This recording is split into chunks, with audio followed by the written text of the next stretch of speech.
Hafa day, everybody, and welcome to KUAM News Extra. I'm Jason Salas. Thank you so much for sticking with us. A show tonight that is sure to entertain and inform, because later on the show, I'm going to give you the inside track on a project I've been working on for quite some time. Can't wait to let you in on that. But first, registration is underway for the Guam International Marathon, and our good friend Ben Ferguson is here to tell us all about it. Ben, has it been a year already? It has been a year. Believe it or not. My goodness. Let's just say it's been 9 months. Yeah, we've got 3 more months to go until the big day, April 12th. So we were just talking about it today in a meeting that we couldn't believe that it's only 90 days or a little bit more than 90 days until the big day itself on April 12th. The time has gone by faster than one of your world-class runners, you know, like flies by. So. It's true. It's almost the same. Yeah. Now, let's talk about that, because I remember I was doing some emceeing for you guys, and very proudly so. Thank you for having us. Thank you for doing that. There are some records that have been shattered and reshattered and re-reshattered every year by a truly international cadre, if you will, of athletes. That's true. You know, the records that are currently on the books for the marathon, the record is held by a Korean runner, a Korean female runner, and a Japanese male runner. And those numbers are around the 240 range for the male and the low 3-hour range for the female. We feel as though those records will probably come down yet again in year 3. You know, as the event is gaining notoriety both in Japan and Korea, I think a lot of the runners there that have that type of time in them would likely come down for it. You know, it's not a huge prize package for them, but when you throw in the fact that you're coming to a beautiful location like Guam, you know, I think a lot of folks will come down, and good runners will come down. So we expect those records to fall again this year. And of course, we had some great local times as well. We had Ryan Matienzo set the local course record, and I think Ryan's going to run it again. He had a great showing in Honolulu, so he's training for it. Derek Mandel probably will be running the event again. So we've got great talent here locally as well that'll be competing. Now, kind of parallel, you know, like I would say more people in the grand scheme of things know about the Honolulu Marathon by way of scale.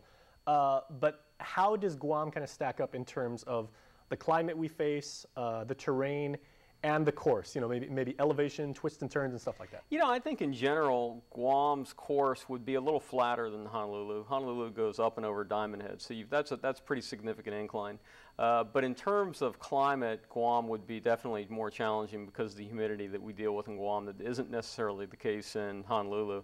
I've done Honolulu, and the year that I did it, it was rather warm, but it wasn't so humid. In terms of the course itself, we're an out and back course. They are similar in some respects. They're a bit of an out and back course, but you know, it breaks up a little bit around Diamond Head. But I think in general, I think if you were to ask the runner on Guam that's done both Honolulu and Guam, they would probably say that our marathon is a little more challenging, if anything, just because of the temperature and the humidity. One thing we do have going for us, though, that Honolulu doesn't, is we start our event very early in the morning. Our marathon starts at 3 a.m., which sounds like an ungodly hour, but for runners here locally, they can appreciate starting an event at 3 a.m. on Guam because it really does take you out of the heat. Honolulu, I think, starts at 6 a.m. So, you know, within an hour, you're pretty much running in the sunshine in Honolulu. So, you know, I think, they're 2 good events. They're 2 great events. We, you know, at some point, we're hoping that we can become a little Honolulu Marathon. You know, Honolulu Marathon was established to draw visitors to Honolulu, primarily from Japan.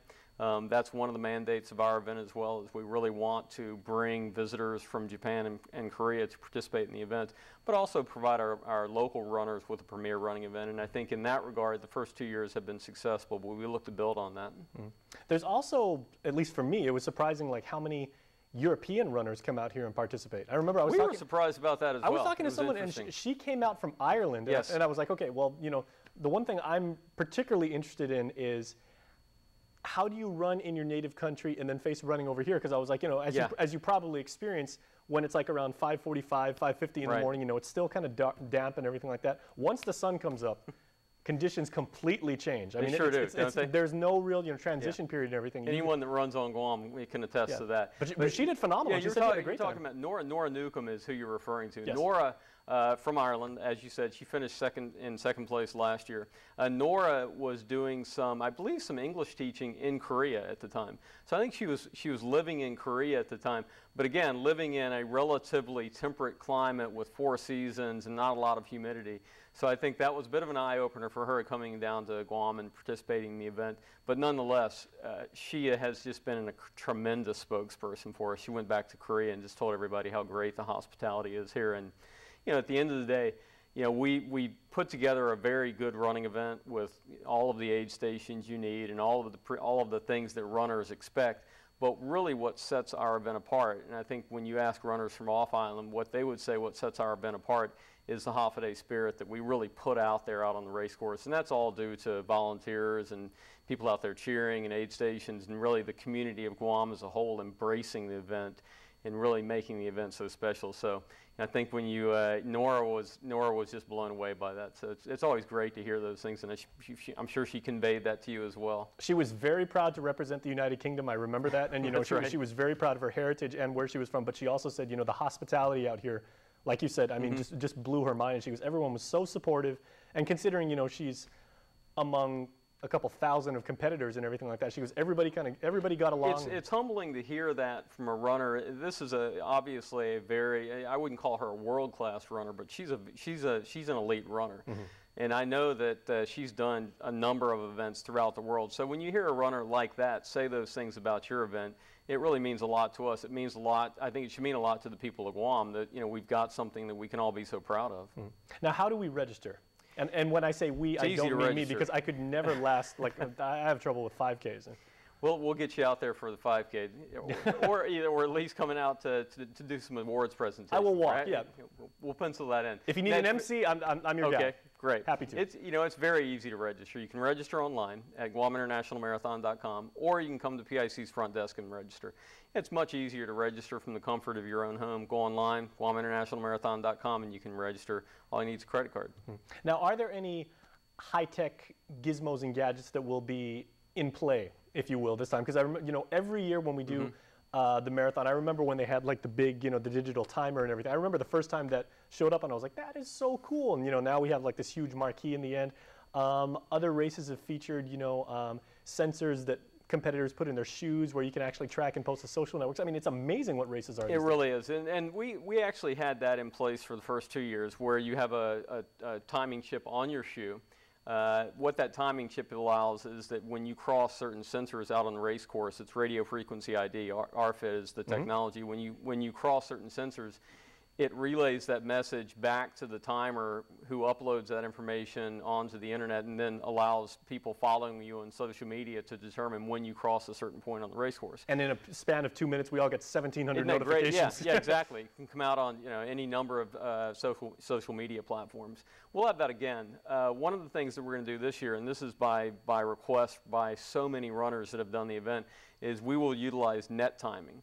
So last year when you started the race, if you were, say, 15, 20, 30 yards back in the pack and then you crossed, that time spent getting to the start line was counted against your time. So by popular demand, what we're going to do is have net timing in place so that when you cross the actual finish start line is when your time will actually start. So you won't be penalized for those 15 or 20 yards that you were back behind the person pushing the stroller out there trying to get out on the race course. So that's an advancement that we've got in place this year. We'll use the same timing company. They've done a great job for us. So that's something that we look forward to. We may add a few more timing mats out on the race course to give timers some additional splits. So that's something that I think runners both locally and internationally will really appreciate. Okay, we have 15 more seconds before we go to commercial break. So final word is yours. So last push for the community. Yeah, I really encourage everyone to come out for this year's event. We're doing some different things this year. We've moved the start-finish line down into EPAL. We'll have more entertainment options for our runners. We've got, we of course got our pre-race expo, which takes place on Friday and Saturday at Pacific Islands Club. That's a great event. That event will be bigger and better this year. Lots of vendors, lots of entertainment, all sorts of fun stuff going on. So, this is the race. If you're a runner on Guam, come out and do this race. It's a lot of fun. It's one of our premier events on the island. All right, Ben, we're happy to have you here. Thank you so much, Jason. I appreciate it. All right, everybody, and please stay tuned because we have to, fittingly, run. But we'll be back right after.